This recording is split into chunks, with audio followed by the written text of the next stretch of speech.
last week, there was this Watchdoc film festival where they were showing different films that are related to issues of human rights.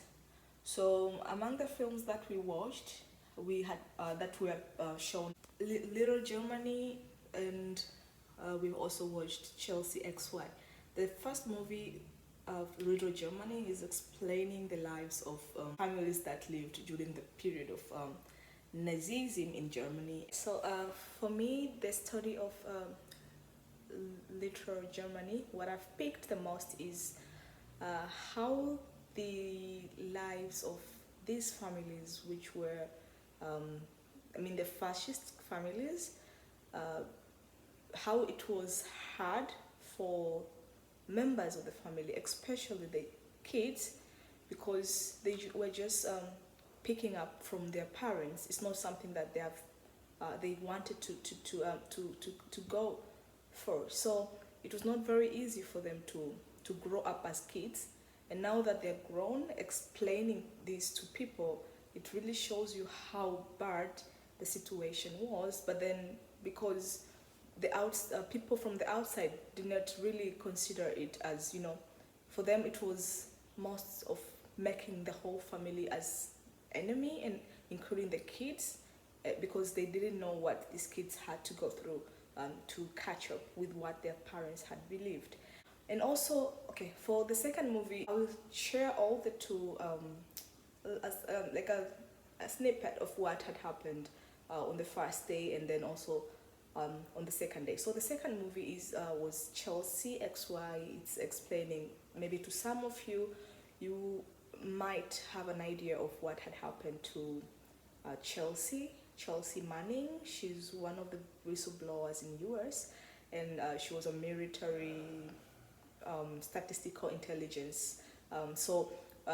She had leaked the documents of the US government, and for her, when she was explaining, so the movie was it was like a really story of Chelsea. We had a moment with the director of the movie. He was taking us along the whole journey until when he came up with the idea of doing the movie individual with the Chelsea, and just showing what is happening after and everything. So after leaking the document with of the government, now he was sentenced.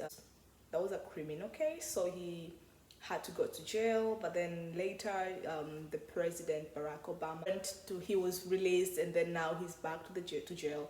So it shows her life, because he was also transgendered. Her life after being released, and now like the whole story, and a personal life, like a personal point of view of her life after, and her experience after, like, she had leaked the documents. So my highlights that I've picked from this is that, yeah, you know what, for Chelsea, she might have had a good intention of, showing civilians, showing people what the military of what the US government is hiding, and what the military was doing by that time. But not to forget that she was also part of that military. So maybe the intention was very correct, the intention was very good, but the means of doing that was the one that made her look like a criminal. Hence the sentence, going to prison, decision to transgender, because she felt like people did not understand her very much. Yeah, so I think we might have our own motives when we're doing some things, and not able to foresee what the impact that would make. Even though she mentioned that she knew what would happen, but she was just, tired of seeing all these civilians being killed, and sitting on it without saying anything. And she had the ability to see the documents, what she leaked. So she had to just let that go. For me, Chelsea XY, I would want to watch it like again, and even show it to some of, like, just, it's an amazing story, and I have been following the story ever since.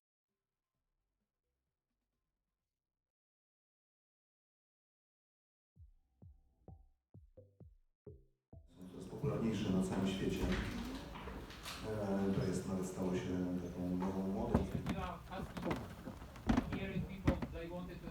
Sorry, we just. We will translate. Proszę Państwa, rozmowa będzie tłumaczona. Z nami jest reżyser. Tim, firstly I'd like to ask you about the beginnings, actually, because how many years it took you to make the film, and when was the first time you really heard about Chelsea? Pytanie o początki powstania tego filmu. And so I remember it being on the television and just being very impacted by it. And then when Excuse me, what was the name of the documentary? No, it was Collateral Murder, which is the film, Yeah, the Apache yeah. film. So, you need to translate. I forget. Więc Tim po raz pierwszy usłyszał o Chelsea, gdy oglądał telewizję i widział te materiały z nagrania it was from Iraq? Yes, Iraq. Nagrania z Iraku i wtedy po raz pierwszy o niej usłyszał, nie? But it wasn't until a few years later, when she was already in prison, that I actually started to talk to her. And I was working on a series of projects. I have a background in filmmaking and also activism. I was working on a series of projects about whistleblowers and activists who are either political prisoners or in hiding. And it was called Unfilmables because the characters were literally unfilmable. We couldn't get access with cameras. So we were looking at other ways of telling these stories as documentaries.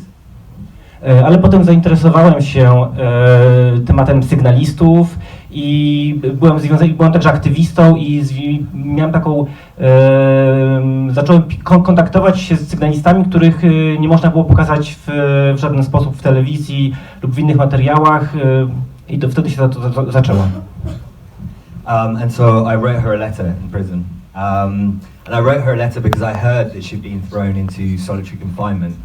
It was actually because she had a book which wasn't sanctioned by the prison, and it was a book written by a friend of mine. And so I wrote to her just in solidarity. I didn't really expect a reply, to be honest, but a few months later I got a letter in the post from the prison in Kansas. I zacząłem się z nią kontaktować. Napisałem do niej list i prawdę mówiąc nie sądziłem, że ona odpowie, ale po kilku miesiącach odpowiedziała. And what was in the letter? It just said, I heard because of the book of a friend of mine that you've been thrown into solitary confinement, and I was outraged, and I wanted to send my love and solidarity and say, you know, there's people outside of prison who massively who care about you and are so grateful for what you've done. Sorry, it was her saying about what she heard about herself in the media, or was it just you gave the information about what was what kind of information in the media were about her? Surrounding them, dealing with so much, we were dealing with the US military who didn't want us to be there. We were dealing with a lot of press and other people who were trying to get Chelsea and kind of harass her when she was coming out.